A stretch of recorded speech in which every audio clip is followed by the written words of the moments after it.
Good evening everyone. मैं Mulayam Singh Yadav Rise digital platform पे आप सभी का हार्दिक स्वागत करता हूं।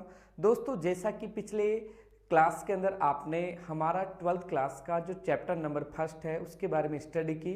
इस चैप्टर को हमने दोस्तों 3 पार्ट में बांटा, जिसमें चैप्टर नंबर फर्स्ट जो आपका एग्रोनॉमी और एग्रोनॉमी का स्कोप, इसके अलावा सॉइल फर्टिलिटी, सॉइल प्रोडक्टिविटी आपका कंप्लीट हो चुका है।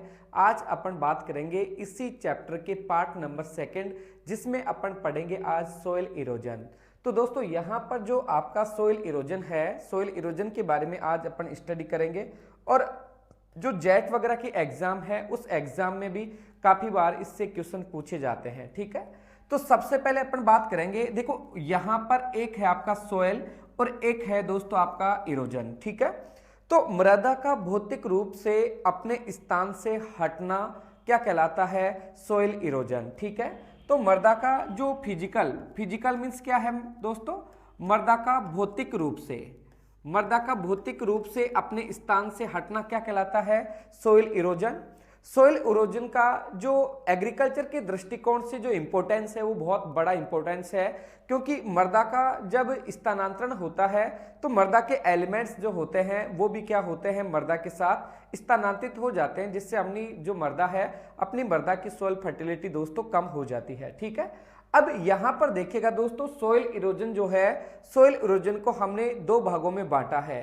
पहला जो है आपका प्राकृतिक, जिसे नेचुरल इरोजन कहेंगे, और एक आता है दोस्तों आपका जो त्वरित इरोजन होता है वो। ठीक है, प्राकृतिक इरोजन की बात करेंगे, जो प्राकृतिक फैक्टर होते हैं जिसमें किसी भी मानव का कोई रोल नहीं रहता, और उस कंडीशन से क्या होता है? मृदा का कटाव होता है। वो जो कटाव है वो क्या है? आपका प्राकृतिक इरोजन है। जबकि जैसे कोई वनस्पति वाला क्षेत्र है, उस वनस्पति वाले क्षेत्र से हमने खरपतवार नियंत्रण के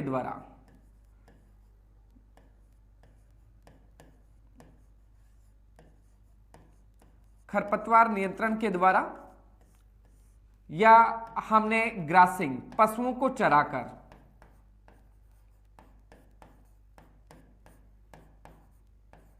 पशुओं को चरा दिया हमने, या हमने और भी कोई वहां पर निर्माण कर दिया, किसी सड़क का, किसी भवन का, जैसे निर्माण में सड़क का निर्माण कर सकते हैं, किसी खेल ग्राउंड का हम क्या कर सकते हैं दोस्तों? निर्माण कर सकते हैं। ठीक है, तो इन प्रोसीजर के तहत खरपतवार हटाते समय, पशुओं की ग्रासिंग के दौरान, या हमने सड़क का निर्माण किया, खेल ग्राउंड का निर्माण किया, उसके कारण हमारे जो सरफेस की जो ऊपर की वनस्पति है वो हट जाती है। तो वनस्पति के हटने के बाद जो वहां से मृदा कटाव होता है, उस मृदा कटाव को दोस्तों क्या कहेंगे? उस मृदा कटाव को त्वरित क्षरण कहा जाता है। तो आपका जो मृदा क्षरण का डेफिनेशन, मृदा क्षरण कितने प्रकार का होता है? पहला प्राकृतिक, दूसरा क्या है दोस्तों आपका? त्वरित। अब अपन डिस्कस करेंगे मृदा क्षरण किन किन शक्तियों के द्वारा होता है, कि मिट्टी के कटाव को जो है किन किन शक्तियों के द्वारा जो है एक स्थान से दूसरे स्थान पर ले जाया जा सकता है। यहां पर देखिएगा दोस्तों, पहला है आपका जैसे वाटर इरोजन। वाटर इरोजन के बारे में अपन बात करेंगे, जब पहली जो शक्ति है वो वाटर और दूसरी शक्ति है एयर। वाटर इरोजन में क्या होता है? जब जल के द्वारा मृदा कणों को एक स्थान से दूसरे स्थान पर ट्रांसफर किया जाता है, वो क्या कहलाता है? आपका वाटर इरोजन। दोस्तों, वाटर इरोजन को मुख्य रूप से 4 भागों में बांटा गया है। एक आता है बौछार, एक आता है परत, एक आता है रिल, और एक आता है दोस्तों अवनालिका। यहां पर अपन जो पहला इरोजन है वो इरोजन है दोस्तों आपका बौछार। ठीक है, बौछार इरोजन के बारे में देखते हैं। स्प्लैश इरोजन जिसको अपन कह सकते हैं। देखो, कई बार आपने देखा होगा, जैसे ये हमारा सरफेस है, धरातल है, और इस धरातल पे क्या होता है दोस्तों? जैसे ही बारिश की बूंदें इस धरातल से टकराती है, तो बारिश की बूंदें जब धरातल से टकराएगी, तो धरातल से टकराने पर हमारी जो मृदा है, हमारी मृदा के जो कण है वो क्या हो जाते हैं? छिन्न भिन्न हो जाते हैं। तो मृदा के कण है छिन्न भिन्न होना, वो कौन सा इरोजन है आपका? बौछार। हालांकि एग्रीकल्चर दृष्टिकोण से देखा जाए तो बौछार कोई हानिकारक नहीं है, क्योंकि इसके अंदर क्या होता है, मृदा का कण यहीं से उठकर यहां अपने जस्ट बगल वाले भाग में गिरता है, इसलिए एग्रीकल्चर के दृष्टिकोण से ये ज्यादा हानिकारक नहीं है। लेकिन ये जल शरण की प्रारंभिक अवस्था है, इसमें मृदा थोड़ी सी क्या हो जाती है, छिन्न भिन्न हो जाती है। ठीक है, तो आप यदि आपसे पूछा जाए बौछार क्या है, बारिश की बूंदें जब धरातल पर मृदा से टकराती है तो मृदा बारिश की बूंदों के प्रहार से क्या हो जाती है, छिन्न भिन्न हो जाती है। ये जल शरण की प्रारंभिक अवस्था है। उसके बाद में दूसरा जो आपका इरोजन है, वाटर इरोजन का दूसरा टाइप जो है वो है दोस्तों आपका परत शरण को अपन सीट इरोजन के नाम से भी जानते हैं। सीट इरोजन जो है ये बहुत इंपॉर्टेंट है, एग्रीकल्चर दृष्टिकोण से इसका बहुत ज्यादा इंपॉर्टेंस है। सीट का मतलब क्या होता है, जब बौछार के अंदर मृदा के पार्टिकल्स छिन्न भिन्न हो जाते हैं, अब उस मृदा के ऊपर हल्की सी बारिश ज्यादा आई, जब बारिश ज्यादा आई तो वहां से पानी के रूप में जब पानी बहता है तो पानी एक पतली परत के रूप में दोस्तों बहता है। पानी जब पतली परत के रूप में बहेगा तो मृदा वहां से स्थानांतरित होने लगती है। मृदा स्थानांतरित होने लगेगी तो कहने का मतलब हमारी मृदा के जो एलिमेंट्स है वो उस पानी के साथ एक स्थान से दूसरे स्थान पर चले जाते हैं। इस इरोजन की कुछ खास बातें हैं, इसे देखो, इसके अंदर जो है इसे किसान की रेंगती हुई मृत्यु कहा जाता है। आपसे पूछा जाए कि आपका जो परत है किसान की रेंगती हुई मृत्यु, किसान की रेंगती हुई मृत्यु, किसान की जो रेंगती हुई मृत्यु है वो इसको क्यों कहते हैं, क्योंकि इसके अंदर जो होता है, इसके अंदर हमारी मृदा के जो पोषक तत्व है वो बहकर चले जाते हैं, जो कि नग्न आंखों से दिखाई नहीं देते। ये इरोजन जो होता है, इस इरोजन में हमारे एलिमेंट्स पानी के साथ बहकर आगे की ओर मूव होते हैं, नग्न आंखों से दिखाई नहीं देते। ये इसकी विशेषताएं हैं। और ये जो इरोजन होता है ये कृषि की दृष्टि से, कृषि के दृष्टिकोण से देखा जाए जल शरण की सबसे हानिकारक अवस्था, इस चीज को भी आप नोटिस करिएगा। जो आपसे पूछा जाए जल शरण की सबसे हानिकारक जो अवस्था है वो कौन सी है, तो जल शरण की कृषि की दृष्टि से सबसे हानिकारक जो अवस्था है वो कौन सी है, आपका सीट इरोजन। क्योंकि इसमें क्या होता है, मृदा अनफर्टाइल होती है, मृदा में अनउर्वरता पैदा होती है। ठीक है, तो पहला था आपका बौछार, बौछार के बाद में हमने पढ़ा परत, परत को अपन क्या बोलेंगे दोस्तों, सीट इरोजन। ठीक है, इसकी तीन विशेषता, किसान की रेंगती हुई मृत्यु, नग्न आंखों से दिखाई नहीं देता और खेती की दृष्टि से सबसे हानिकारक इरोजन है। ठीक है, उसके बाद में देखिएगा तीसरा जो इरोजन होता है वो है आपका रील शरण। रील शरण के बारे में भी अपन डिस्कस करेंगे। रील शरण जो होता है, रील शरण के बारे में अपन, जैसे परत के अंदर हमारी मृदा के ऊपर पानी जो है बहना स्टार्ट कर दिया, अब जब और बरसात हो जाती है तो अब क्या होगा कि हमारे जो खेत है उस खेत में छोटी छोटी नालियां बन जाती है, और उन नालियों की जो गहराई होती है दोस्तों, वो नालियों की गहराई कितनी होती है, 9 सेंटीमीटर से कम होती है, बिलो 9 सेंटीमीटर जो है। तो 9 सेंटीमीटर तक जो नाली बनती है वो किस इरोजन में बनती है, रील इरोजन में। इसकी विशेषता यह है, कृषि क्रियाओं के द्वारा इस इरोजन को वापस पुनः ठीक किया जा सकता है। जैसे आपने देखा होगा कि ये हमारा खेत है, इस हमारे खेत के अंदर ऐसी छोटी छोटी नालियां बन जाती है, तो इन छोटी छोटी नालियों को आप यदि हैरोइंग करोगे, प्लाविंग करोगे, जुताई करोगे तो ये नालियां वापस क्या हो जाती है, कंप्लीट वापस रिकवर हो जाती है। आप लोगों को इसमें यही ध्यान रखना है कि जो आपका रील इरोजन है, रील इरोजन के अंदर जो नाली की जो गहराई होती है वो कितनी होती है, तो लेस देन 9 सेंटीमीटर, मतलब 9 सेंटीमीटर से कम गहरी जो नालियां बनती है वो किस इरोजन में बनती है, वो रील इरोजन में बनती है। ये आपको बहुत इंपॉर्टेंट आपके लिए पॉइंट है कि इसमें 9 सेंटीमीटर से कम, जबकि जो आपका अवनालिका इरोजन होता है, अवनालिका इरोजन में यदि नालियों का जो आकार है वो 9 सेंटीमीटर से क्या हो जाता है, अधिक हो जाता है, तो वो इरोजन जो होता है वो आपके अवनालिका इरोजन में आता है। अब देखो यदि हमारा जो किसान है वो एक्टिव नहीं था और उस किसान ने हमारे खेत के अंदर जो छोटी छोटी नालियां बनी उन नालियों को समय रहते हुए पुनः ठीक नहीं किया तो वो नालियां बड़े बड़े नालों के अंदर कन्वर्ट हो जाती है। उस बड़े बड़े नालों में कन्वर्ट होने की जो प्रोसीजर है उसी प्रोसीजर को दोस्तों अवनालिका सरण कहा जाता है। जैसा कि मैंने बताया ये आपका ग्रेटर देन 9 सेंटीमीटर 9 सेंटीमीटर से अधिक आकार की नालियां बनती है गहरी, वो आपके अवनालिका सरण में सम्मिलित होती है। अब यहां देखिएगा, यहां एक क्वेश्चन और बनता है, जल सरण की सबसे हानिकारक जो अवस्था है वो कौन सी है। हमने एग्रीकल्चर के दृष्टिकोण से हमने सीट परत के बारे में पढ़ा, जबकि हम जल सरण की सबसे हानिकारक जो अवस्था है उसको कौन सी अवस्था को मानेंगे, अवनालिका सरण। ठीक है, क्योंकि इसमें खेत जो है खेत का ढांचा खराब हो जाता है और राजस्थान में अभी कृषि पर्यवेक्षक भर्ती 2021 के अंदर कि हमारे जो उत्खनन जो होता है, ठीक है, उत्खाद बनता है, जो आपके अवनालिका इरोजन होता है, ये राजस्थान के जैसे सवाई माधोपुर क्षेत्र है,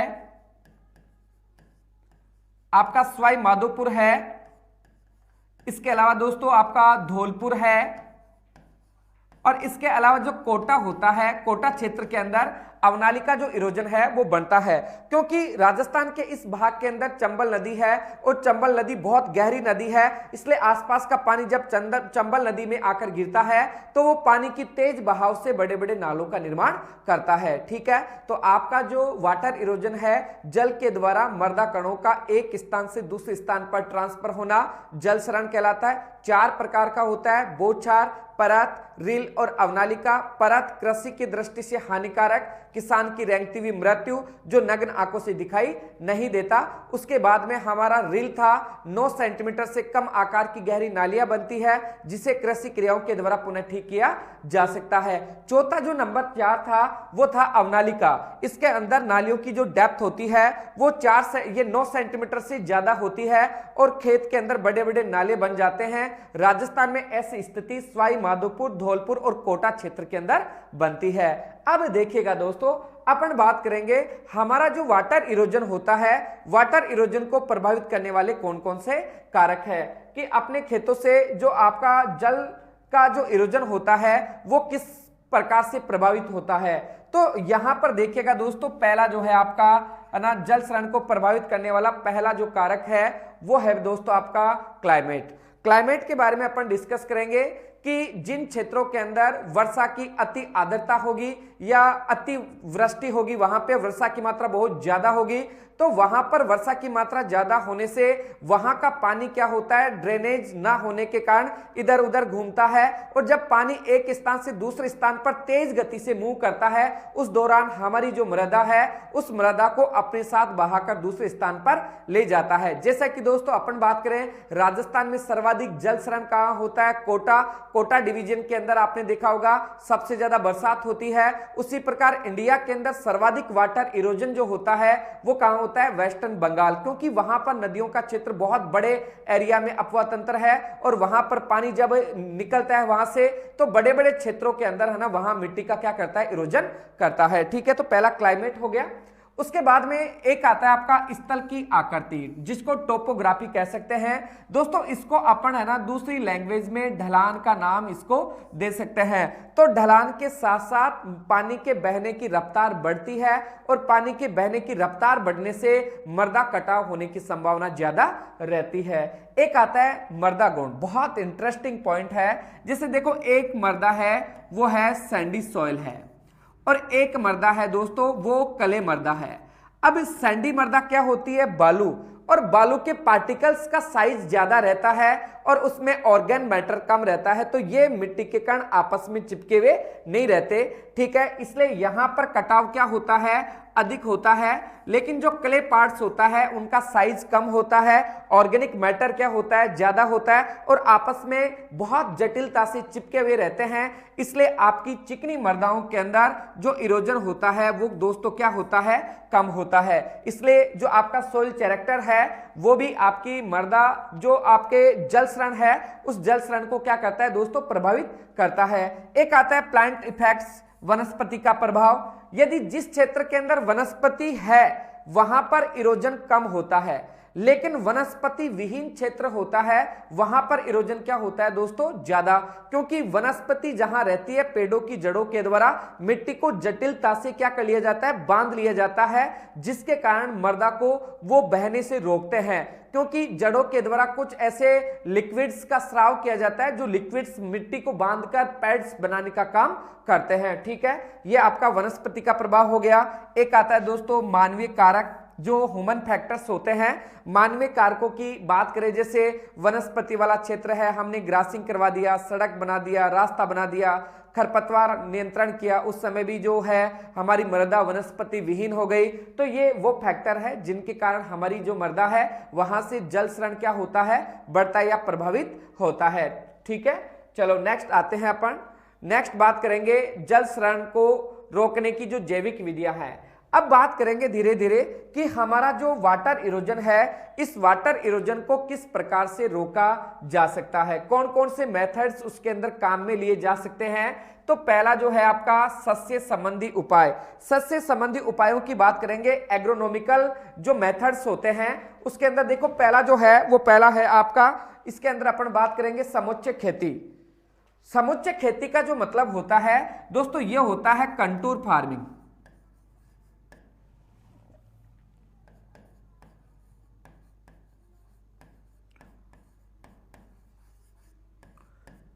जो है कंटूर फार्मिंग, इसके अंदर अपन बात करेंगे, जैसे आपका ये खेत है, कंटूर फार्मिंग से क्या समझते हैं, इस खेत का जो ढाल है वो ऊपर से क्या है, नीचे की ओर। यदि आपने इस खेत में जुताई इस प्रकार से कर दी तो वहां पर ढलान का जो ढलान है वो और बढ़ेगा, यहां से पानी आएगा यहां तक आएगा, तो मृदा कटाव होने की संभावना क्या रहती है, ज्यादा। तो इन क्षेत्रों में अपन ढलान के विपरीत क्या करेंगे, जुताई करेंगे। ढलान के विपरीत जुताई करने से क्या होता है, वहां पर जो है पानी का स्लोप जो होता है या मिट्टी का ढलान जो होता है वो कम होता है और पानी की बहने की गति कम हो जाती है। ठीक है, तो यहां कंटूर के अंदर अपन कह सकते हैं ढलान के विपरीत, ढलान के विपरीत जुताई करना। ठीक है, बहुत अच्छा ये मेथड्स है। उसके बाद में देखो एक आता है सोइल टिलेज। सोइल टिलेज के बारे में अपन बात करेंगे।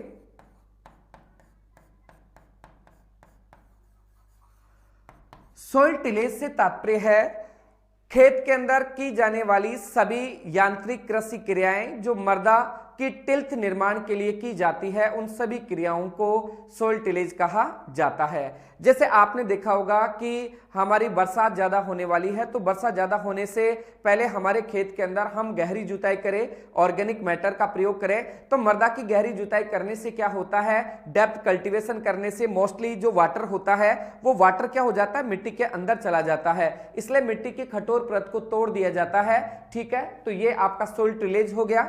इसके अलावा जैसे एक आता है दोस्तों आपका पलवार। पलवार को बोलेंगे दोस्तों मल्चिंग। हमारा जो खेत है उस हमारे खेत के ऊपर या तो कोई पॉलीथीन की परत डाल दो, सीट डाल दो, या हमारे कुछ फसल के अवशेष होते हैं वो फसल के अवशेष भी भैया लोग हम यहाँ पर डालकर हमारी मृदा का जो वहां पर जो इरोजन होता है उस इरोजन को अपन रोक सकते हैं। ठीक है, तो ये पलवार हो गया। उसके बाद में चौथा जो कारक है वो है दोस्तों आपका क्रॉप रोटेशन। क्रॉप रोटेशन के बारे में अपन बात करेंगे।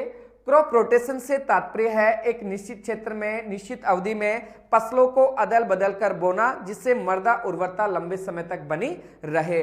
यहां पर आपका जो इरोजन है उस इरोजन के कंट्रोल के लिए अपन ये मेथड अपना सकते हैं कि हमारे खेत के अंदर जो 3 ऋतुएं होती है उन तीनों ऋतुओं में हमारे को फसल बोनी है, किसी भी ऋतु में हमारे खेत को खाली नहीं छोड़ना है। यदि हमने खेत को खाली छोड़ा तो वहां पर मिट्टी क्या होती है, वनस्पति विहीन रहती है, जिसके कारण हमारी मृदा का कटाव होने की संभावना रहती है। तो यहाँ क्रॉप रोटेशन के अंदर जैसे हमने लगाया दोस्तों धान लगाया, धान के बाद में जैसे हमने गेहूं लगाया, और गेहूं के बाद में अपन जैसे जायद के रूप में कौन सी क्रॉप को ले सकते हैं बेटा, हम धान की फसल को, ये मूंग की फसल को जायद के रूप में ले सकते हैं। तो ये क्रॉप रोटेशन हम अपनाएं तो इससे क्या होता है, हमारा खेत हमेशा फसल से ढका हुआ रहता है, वनस्पति से कवरेज रहता है, इसलिए यहां पर मृदा कटाव होने की संभावना कम रहती है। ठीक है, उसके बाद में देखो एक आता है पट्टियों में फसल लेना।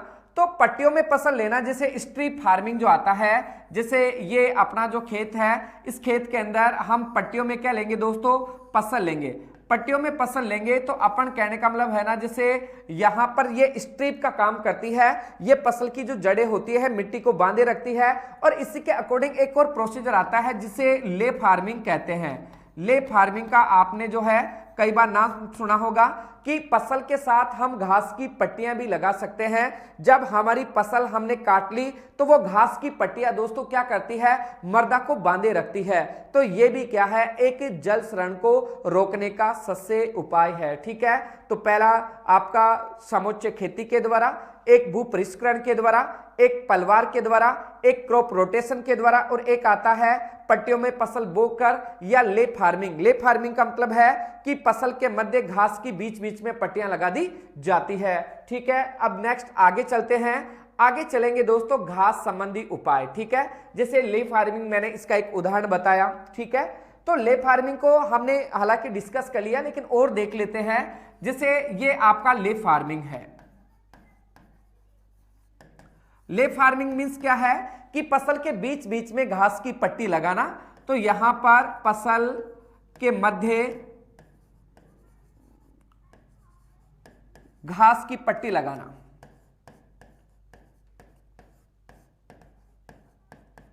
फसल के मध्य घास की पट्टी लगाना। अब यहां पर देखिएगा दोस्तों, हमारा जो काजरी इंस्टीट्यूट है, काजरी का नाम सुना होगा आपने, मैं थोड़ा सा और बता दूं आपको, central arid zone research institute. ठीक है, काजरी जो है आपका, ये कहां पर है दोस्तों, जोधपुर के अंदर। ठीक है, central arid zone research institute, केंद्रीय शुष्क एवं क्षेत्रीय अनुसंधान संस्थान। इस काजरी का जो मेन काम है वो ये है कि हमारा जो मरुस्थल है, इस मरुस्थल को आगे बढ़ने से रोकना और इस मरुस्थल के अंदर ऐसी कंडीशन पैदा करना कि यहां पर भी जो किसान है वो धीरे धीरे अपनी खेती से अपनी आजीविका आसानी से चला सके। इसलिए जो काजरी है टेम्परेचर, विंड एंड टेक्निक्स के ऊपर मोस्टली ध्यान देता है। तो इसने ऐसी घास तैयार की है जो कहने का मतलब उन ड्राई कंडीशंस के अंदर भी लगाई जा सकती है, और वहां पर क्या होता है कि वो वहां के जो पशु होते हैं उन पशुओं के लिए भी पौष्टिक होती है। तो जहां पर जैसे मृदा के द्वारा कटाव होने की संभावना हो या जलीय मार्ग हो, तो उन जलीय मार्गों के अंदर घास की अपन पट्टी लगा सकते हैं, जिससे कि वो घास जो होती है हमारी मिट्टी को बांधे रखती है और हमारी मृदा का कटाव होने से रोकती है। ठीक है, तो ये आपका जो है काजरी के द्वारा ऐसे प्रोसीजर अपनाए जाते हैं मोस्टली। तो रेगिस्तान में हालांकि विंड इरोजन ज्यादा होता है, वहां पर वाटर इरोजन की संभावना बिल्कुल कम है, लेकिन फिर भी जो जलीय मार्ग होते हैं, जलीय मार्गों में घास वगैरह लगाकर हम हमारे उस कटाव को रोक सकते हैं। ठीक है, एक आता है दोस्तों वृक्षारोपण। वृक्षारोपण की बात करेंगे। जैसे आपको पता है कि हमारे जो पेड़ पौधे होते हैं, ये पेड़ पौधे क्या होते हैं एक्चुअल के अंदर, इनकी जड़ें मिट्टी को बांधे रखती है। तो इनकी जड़ें मिट्टी को बांधे रखती है, जिससे क्या होता है कि मृदा जो है पानी के द्वारा एक स्थान से दूसरे स्थान पर कभी भी ट्रांसफर नहीं होती। इसलिए जल क्षरण को आप कंट्रोल करने के लिए सबसे उपायों में इस बात का ध्यान रखिए कि आप जो है कि मोस्टली आपको समुच्चय रेख के खेती करना है, फसल चक्र अपनाना है, कार्बनिक पदार्थों का प्रयोग करना है, इसके अलावा आपको घास की पट्टियां लगाना है, इसके अलावा आपको वृक्षारोपण का काम करना है। ठीक है, अब यहां पर अपन नेक्स्ट विधि पढ़ेंगे यांत्रिक, जो मैकेनिकल मेथड्स आते हैं। ठीक है, पहला सस्य जो अपन फसल बोते हैं उस हिसाब से, या खेत में जो क्रिया करते हैं उस हिसाब से अपन इरोजन को कम कर सकते हैं। यहां पर जो नेक्स्ट है ये कुछ मैकेनिकल मेथड्स आते हैं। ठीक है, जैसे एक आता है क्यारी या थाला बनाना, बहुत इंपॉर्टेंट है। देखो यहां क्यारी या थाला बनाना जो है, क्यारी या थाला बनाने के लिए एक आता है बेसिन लिस्टर।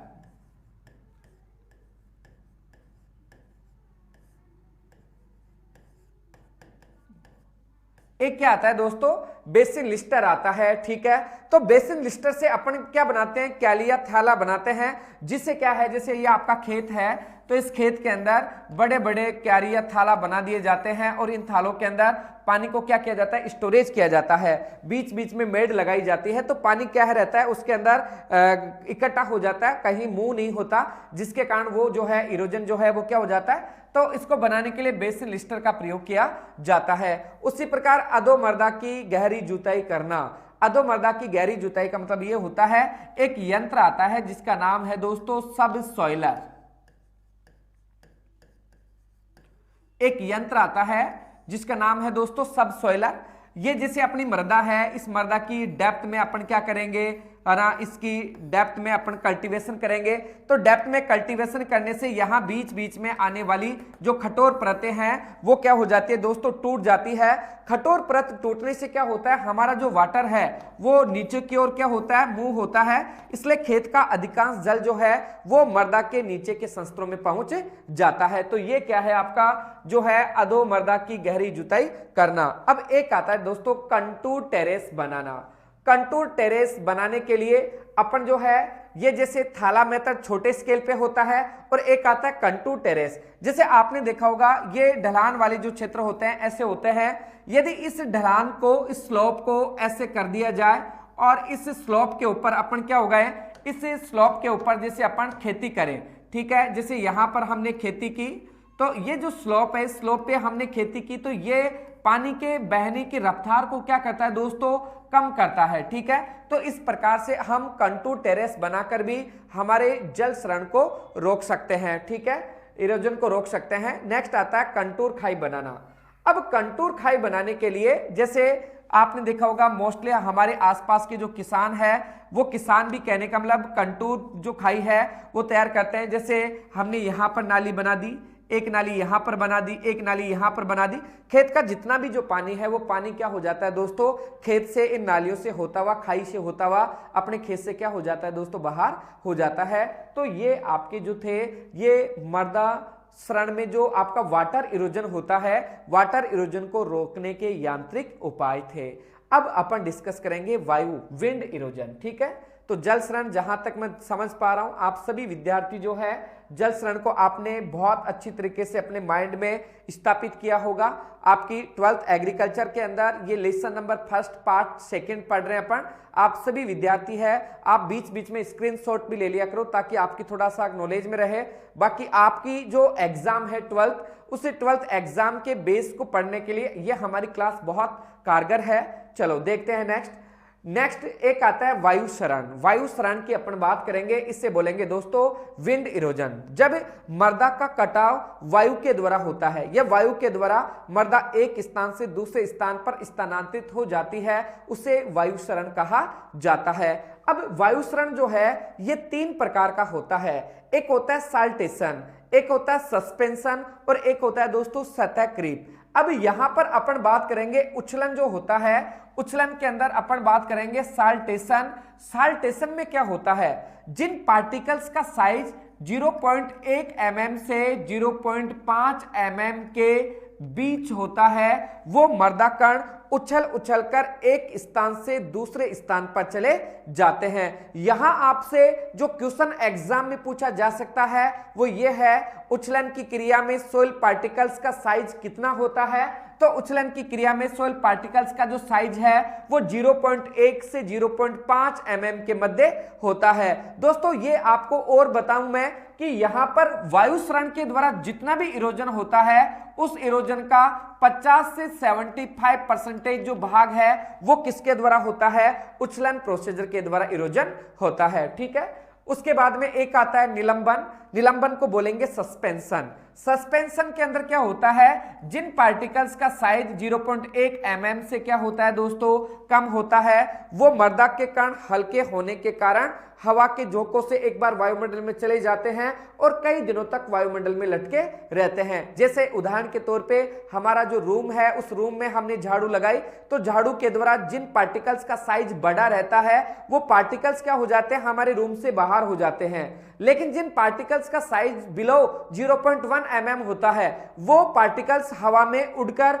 है ना, हवा में लटके रहते हैं और कई देर बाद में वापस हमारे रूम के अंदर जो भी फर्नीचर है, जो भी डस्ट है, उस डस्ट के ऊपर आप ऐसे करोगे तो आपको अपने हाथ के ऊपर वो डस्ट दिखाई देती है। तो वो जो इरोजन है ये इरोजन आपके लगभग 3 से 5% जो आपका मृदा कटाव होता है वो निलंबन या आपका सस्पेंशन प्रोसीजर के द्वारा होता है। नेक्स्ट जो तीसरा इरोजन है वो है आपका सतह सर्पण। सतह सर्पण को बोलेंगे दोस्तों सरफेस क्रीप। सरफेस क्रीप जो होता है इसके अंदर सोइल पार्टिकल्स का साइज 0.5 mm से क्या होता है, अधिक होता है। ठीक है, तो 0.5 mm से अधिक होने के कारण ये पार्टिकल्स वायु के द्वारा उड़ नहीं पाते, सस्पेंशन नहीं हो पाते, इसलिए ये मृदा के ऊपर क्या करते हैं, रन करते हैं। इसी कारण इसे सतह सर्पण कहा जाता है। ठीक है, तो इस प्रकार से जो आपका वायु सरण है ये 3 प्रकार का है। पहला है उछलन, दूसरा है निलंबन, तीसरा है दोस्तों सतह सर्पण। तीनों जो प्रकार का इरोजन है उसमें कौन से इरोजन में कौन से सोइल पार्टिकल्स हिस्सा लेते हैं। यहां हमने उछलन में आप साल्टेशन में पढ़ा 0.1 से 0.5 mm के बीच वाले पार्टिकल्स, कुल इरोजन का 50 से 75% पार्ट इसी के द्वारा होता है।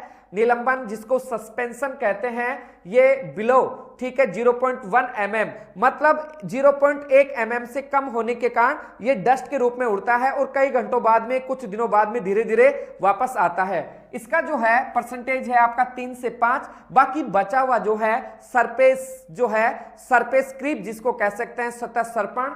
सतह सर्पण में दोस्तों जिन पार्टिकल्स का साइज 0.5 mm से ज्यादा होता है वो पार्टिकल्स क्या होते हैं, मृदा के ऊपर रन करते हैं और जो बाकी बचा हुआ हिस्सा है वो इसी के द्वारा क्या होता है, इरोजन होता है। ठीक है, तो ये आपका मृदा सरण का जो वायु सरण है वो भाग जो इसके प्रकार है वो कंप्लीट है। अब धीरे धीरे अपन डिस्कस करेंगे वायु सरण को प्रभावित करने वाले जो कारक है वो कौन कौन से हैं, ऐसे कौन कौन से फैक्टर्स हैं जिसके कारण हमारी जो वायु सरण की प्रोसीजर है वो बढ़ती है। पहला है बेटा जैसे जलवायु।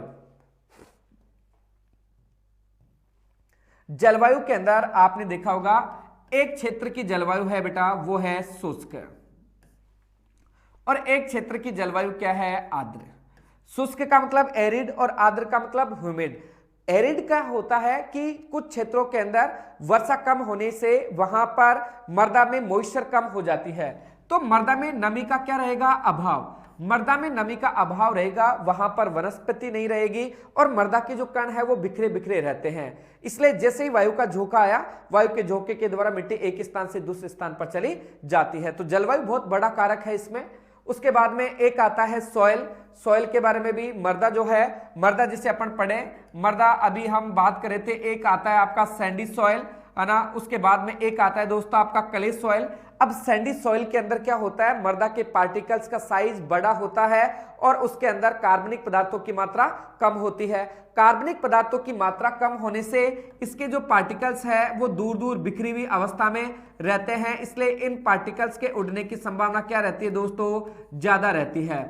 जबकि आपका जो क्ले पार्टिकल्स होता है, क्ले पार्टिकल्स का साइज कम होता है, ऑर्गेनिक मैटर ज्यादा होता है और इसके अंदर क्या होता है, कई ऐसे लसलसे पदार्थ होते हैं जो क्या करते हैं दोस्तों, मिट्टी के कणों को आपस में बांधने का काम करते हैं। तो वायु सरण के द्वारा ये जो क्ले पार्टिकल्स है ये आपस में चिपके हुए रहते हैं, इसलिए इनका ट्रांसफर नहीं होता। पहला क्लाइमेट पढ़ा हमने, दूसरा हमने सोइल पढ़ा, एक आता है आपका वनस्पति। ठीक है, वनस्पति की बात करेंगे। जिन क्षेत्रों में वनस्पति का अभाव पाया जाता है उन क्षेत्रों के अंदर वायु सरण ज्यादा होगा, क्योंकि वनस्पति के अभाव होने के कारण वो वनस्पति विहीन क्षेत्र जहां जो मिट्टी है वो बिल्कुल जैसे ही वायु का झोंका आया वहां से एक स्थान से दूसरे स्थान पर स्थानांतरित होती है और जहां पर वनस्पति ज्यादा है वहां पर वायु के द्वारा मृदा का कटाव बिल्कुल न के बराबर होता है।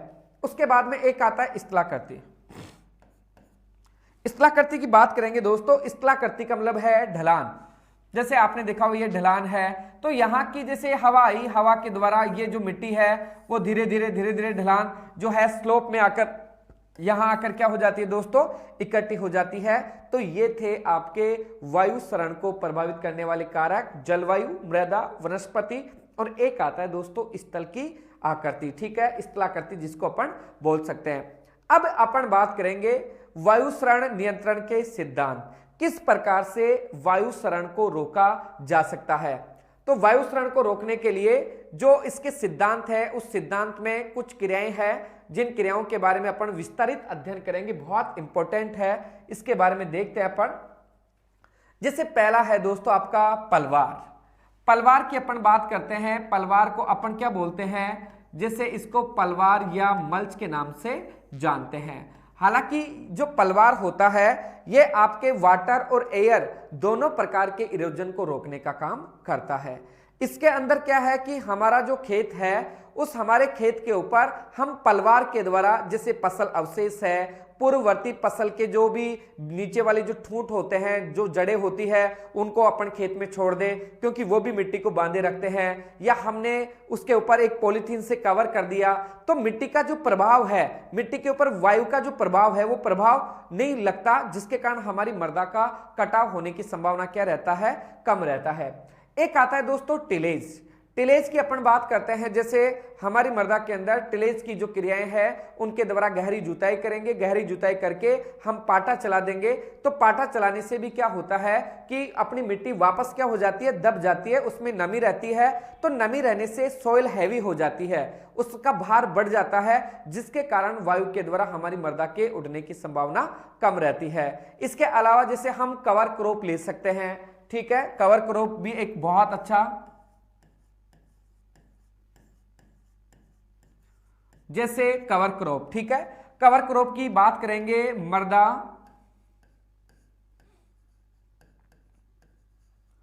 आच्छादित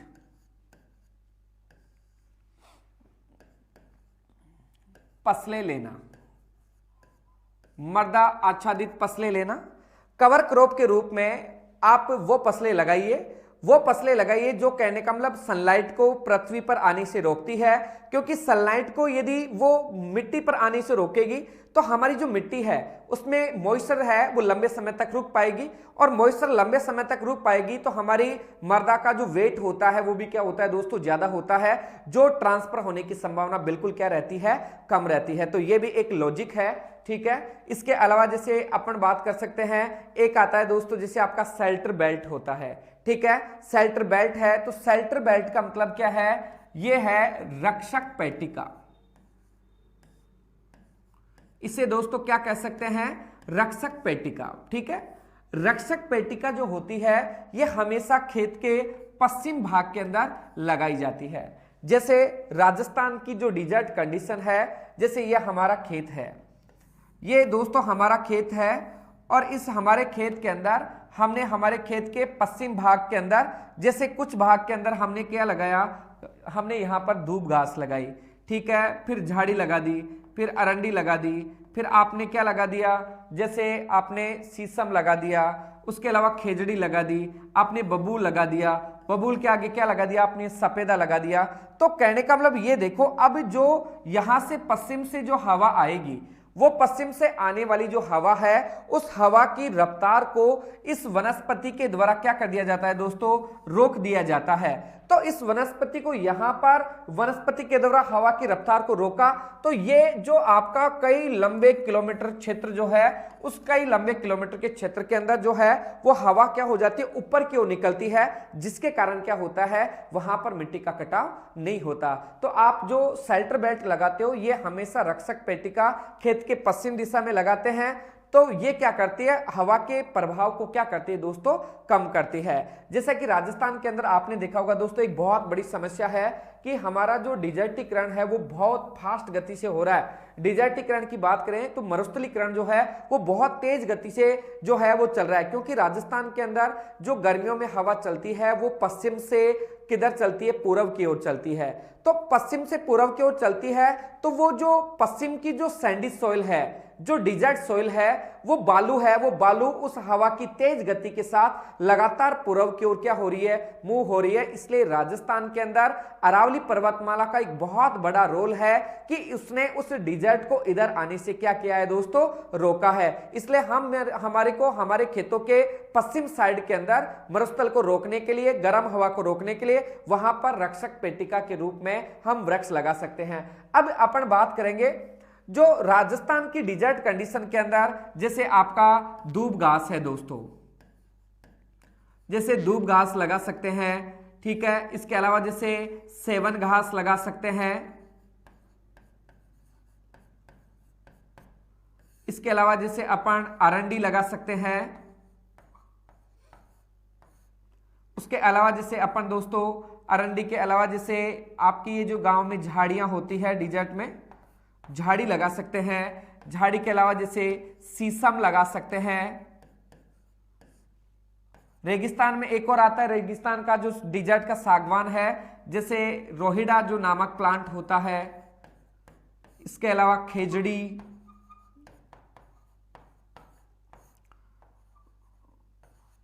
बबूल लगा सकते हैं और एक अपन जैसे सफेदा लगा सकते हैं। ठीक है, तो ये वो प्लांट है जो राजस्थान के अंदर शेल्टर बेल्ट के रूप में लगा सकते हैं।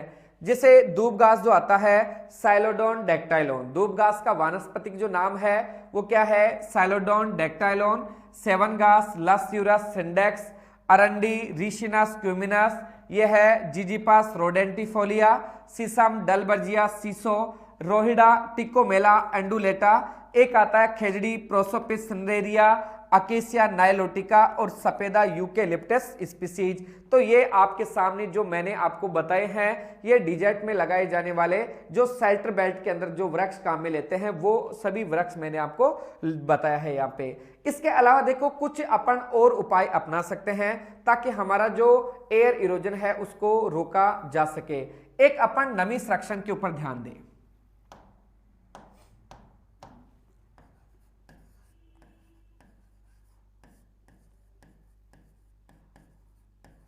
एक किसके ऊपर ध्यान दे दोस्तों, नमी संरक्षण के ऊपर। एक अपन जो है हम ध्यान दे मरुस्थली का या टीलों का स्थायीकरण।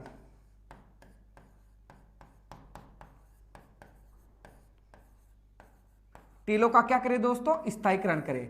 अब देखिएगा नमी संरक्षण जो है, नमी संरक्षण में क्या होता है, नमी संरक्षण के अंदर क्या होता है, जैसे हमारी जो सॉइल है उस सॉइल के अंदर हम जैसे FIM डालें, क्या डालें दोस्तों, FIM डालें। जैसे अभी हमने बताया कवर क्रॉप लगाएं, ठीक है, तो FIM डालेंगे तो मृदा के अंदर क्या होता है, मॉइस्चर परसेंटेज बढ़ता है। क्योंकि आपने देखा होगा कि जिन मृदाओं में ऑर्गेनिक मैटर ज्यादा होता है उनकी वाटर होल्डिंग कैपेसिटी बढ़ती है, तो वो ज्यादा से ज्यादा जल को अपने अंदर इकट्ठा कर सकते हैं।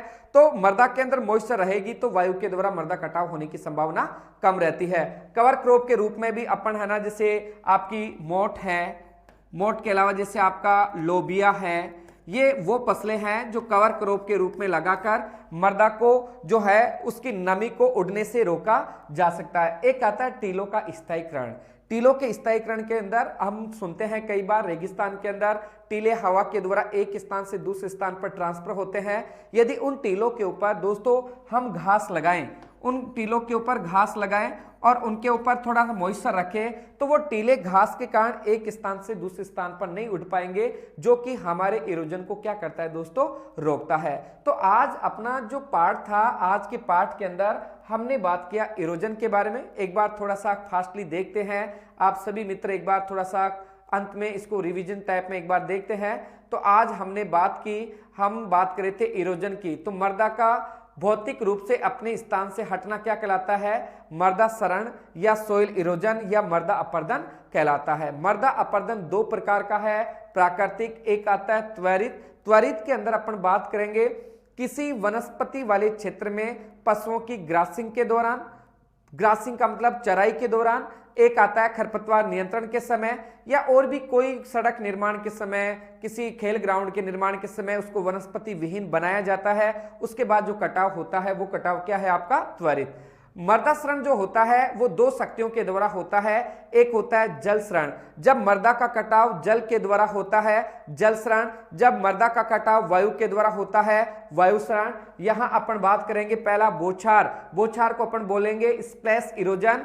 जब बौछार गिरती है, मिट्टी के ऊपर बारिश की बौछार के रूप में गिरेगी तो मिट्टी के कण छिन्न भिन्न होते हैं, एग्रीकल्चर के दृष्टिकोण से कोई नुकसानदायक नहीं है। दूसरा है परत, परत को बोलेंगे सीट, जब हमारी मिट्टी के कण छिन्न भिन्न हो जाते हैं और पानी उसके ऊपर परत के रूप में बहने लगता है तो मृदा के न्यूट्रिएंट्स एक स्थान से दूसरे स्थान पर ट्रांसफर होते हैं। ये कृषि के दृष्टिकोण से बहुत हानिकारक है, नग्न आंखों से दिखाई नहीं देता, इसे किसान की रेंगती हुई मृत्यु कहा जाता है। उसके बाद में दोस्तों नेक्स्ट है आपका रील, जब मृदा के ऊपर पानी बहते समय 9 सेंटीमीटर से कम गहरी नालियों का निर्माण कर दे।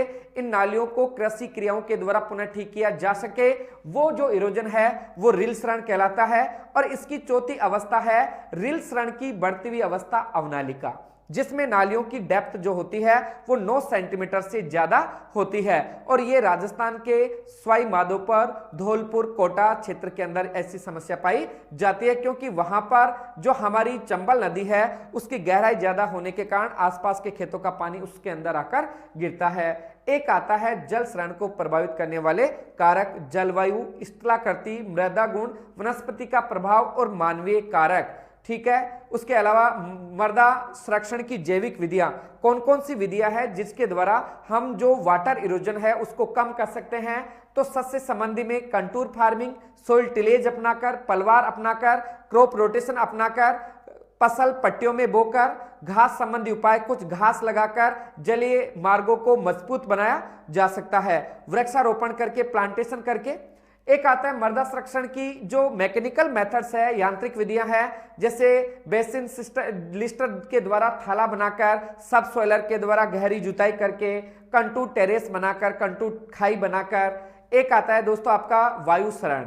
वायु क्षरण 3 प्रकार का, उच्छलन, निलंबन, सतह सर्पण। उच्छलन में सोइल पार्टिकल्स 0.1 से 0.5 mm के बीच, निलंबन में लेस देन 0.1 mm और आपके सतह सर्पण में आपका ग्रेटर देन 0.5 mm। तो यहां पर सोइल पार्टिकल्स भारी होता है, उड़ नहीं पाता, इसलिए रन करता है। वायु क्षरण को प्रभावित करने वाले जो कारक है, क्लाइमेट, सॉइल, आपका वनस्पति और एक टोपोग्राफी, ये वायु क्षरण को प्रभावित करते हैं। वायु क्षरण के नियंत्रण में मल्च, टिलेज, शेल्टर बेल्ट, खेत के पश्चिम दिशा में टीलों का स्थायीकरण करेंगे, कवर क्रॉप लगाएंगे। इस प्रकार से आप जो है आपका जो सेकंड पार्ट था फर्स्ट नंबर लेसन का, वो सेकंड पार्ट कंप्लीट है। तो जो है कल अपन जो नेक्स्ट हमारे सेशन के अंदर हमारे टॉपिक का जो लास्ट पार्ट है सीड के बारे में अपन डिस्कस करेंगे। जय अराइज, जय राजस्थान।